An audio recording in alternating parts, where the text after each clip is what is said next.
Let's make some plant-based Runza hand pies. Welcome back to the Whole Food Plant-Based Cooking Show, where we make plant-based cooking easy. I'm Jill, and today we are going to make these amazing Runzas. Some of you may know these as like a hand pie, a savory hand pie, but these are actually very special. This is something my aunt used to make.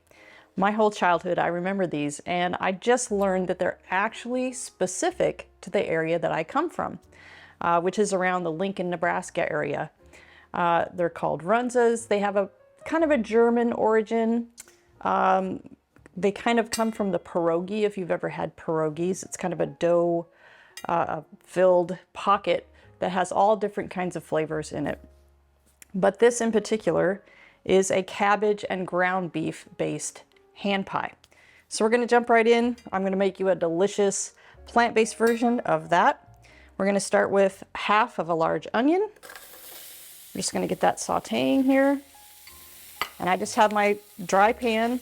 Oops. No oil in that at all. We're just going to keep that cooking a bit. And if it starts to stick, I have a half a cup of vegetable broth here. And that you just sprinkle a little bit of that in it and it'll come right off of the pan. Now we're going to add our mushrooms. This is 4 ounces of mushrooms that I diced really fine, because the mixture of these finely diced mushrooms and our black lentils are going to replace the beef. So I'm just going to let these cook down until the mushrooms have released all of that moisture and the onions are just slightly brown. So that, about 5 minutes or so. Okay, now that our onions and mushrooms are cooked enough, we're going to add our other ingredients. So I have roughly 2 cups of pretty finely chopped cabbage. And I have 2 cloves of garlic, finely minced. I have 3/4 of a cup of, these are black lentils. You can use whatever lentils you have on hand. I started out with about 1/4 of a cup dry lentils and 3 cups of water. And then I have 2 teaspoons of miso paste, and this is going to replace the salt.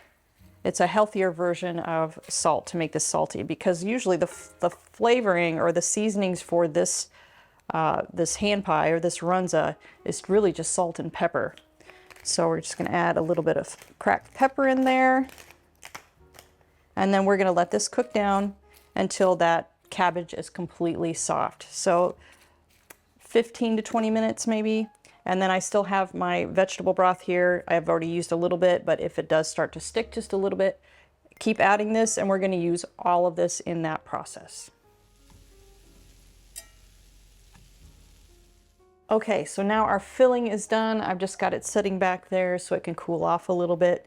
Now we're on to the dough. So typically Runzas are made with a bread dough recipe that, you make them and then they rise a little bit. Well, we're gonna make a gluten-free version, which doesn't have to rise at all. It's very simple. I've got 2 cups of rolled oats here that we're just gonna blend into a flour first.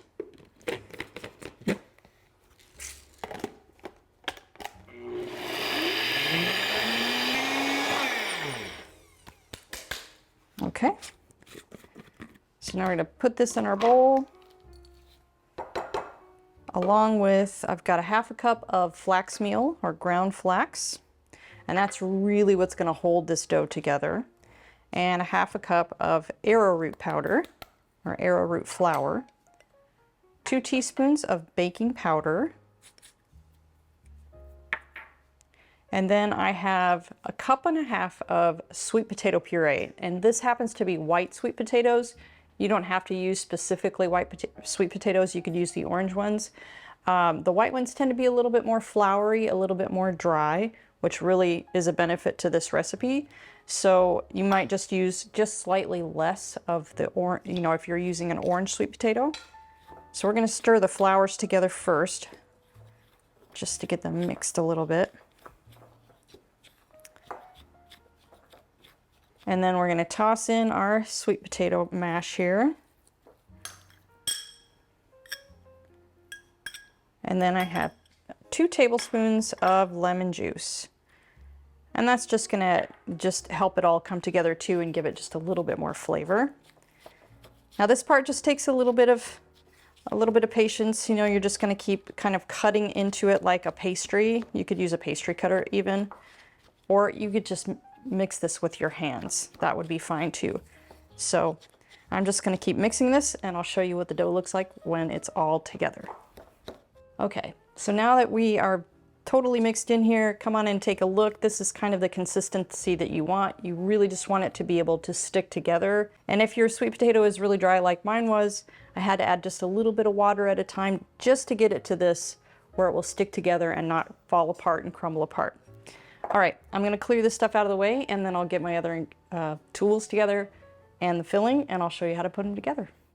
While we're waiting for that, I'd like to share some background on our show.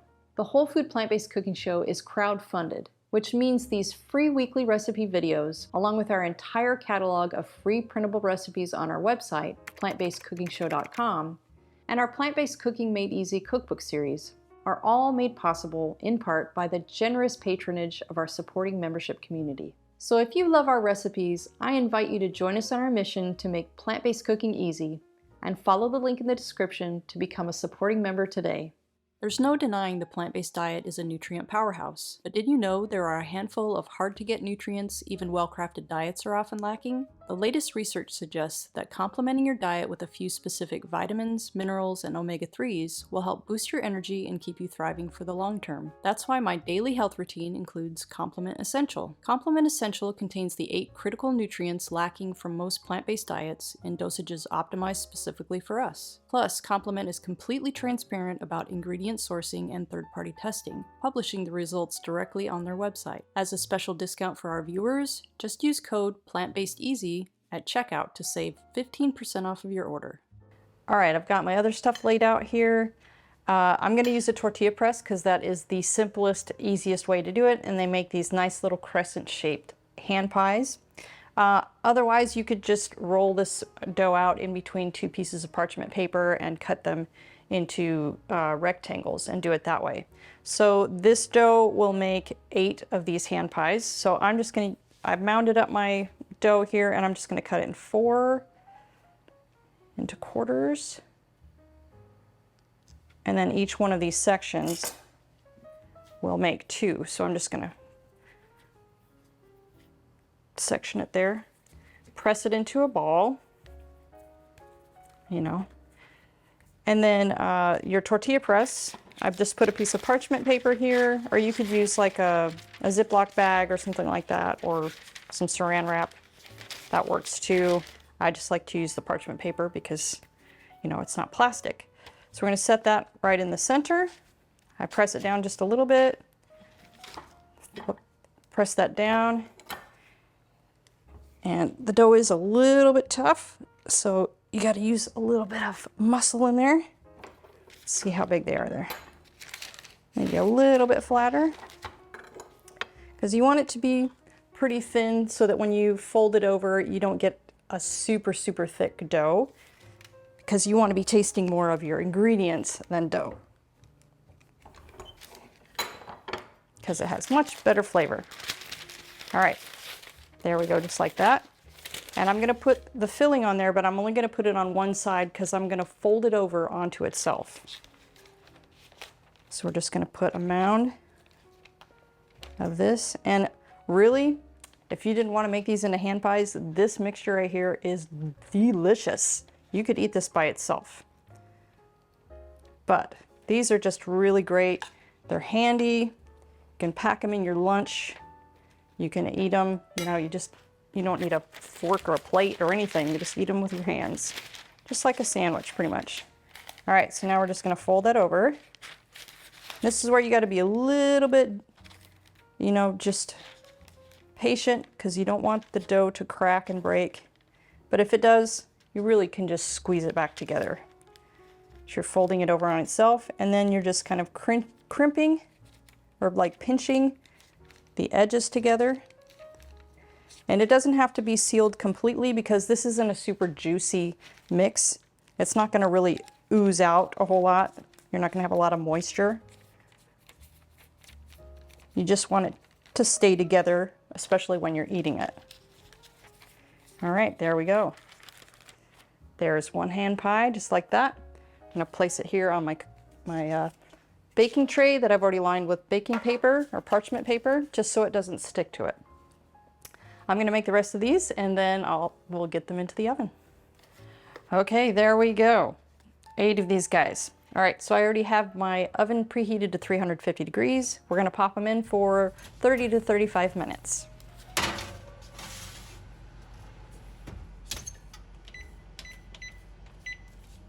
Okay, our runzas are out of the oven if you want to come in and take a look.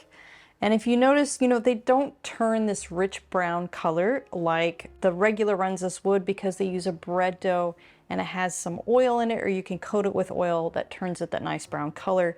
These, we didn't use any fats in it, and it's not a refined flour, so it's not going to turn that color of brown. But that doesn't mean they aren't super delicious. So I'm going to set these aside so they can cool while we make our dipping sauce. You don't have to make a dipping sauce. I just like to, just for a little added flavor. I love a mustardy flavored kind of sauce, but you could also use, any of our salad dressing recipes would work great with these too. So I'm gonna do, this is a little bit of kind of a tangy, spicy mustard sauce. So this is 2 tablespoons of Dijon mustard, or you could use a grainy mustard, which would be even more delicious. This is 2 deglette dates that I just chopped up into little chunks. A half teaspoon of onion powder. A half teaspoon of smoked paprika. 1 tablespoon of apple cider vinegar. 1 tablespoon of nutritional yeast. And 1/3 cup of water. And I've got some red pepper flakes here if you want to make it a little bit spicy, but I like to sprinkle that on in the end. I don't like to blend it together. So now we're just going to blend this together until those dates are completely pulverized. Alternatively, if you don't have a blender, if you don't want to use a blender, you could use about a teaspoon of date paste, or date syrup, I'm sorry, and then you could just whip it with a whisk.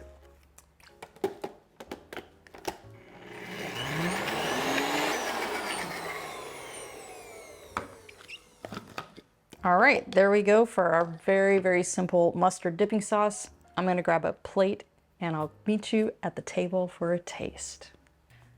All right, let's take a taste here. I'm gonna cut this open so you can kind of see. Ooh, they're still pretty hot.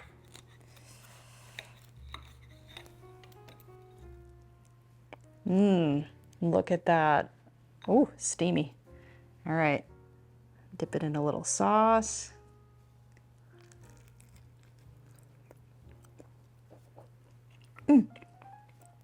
Oh my gosh, they're so good.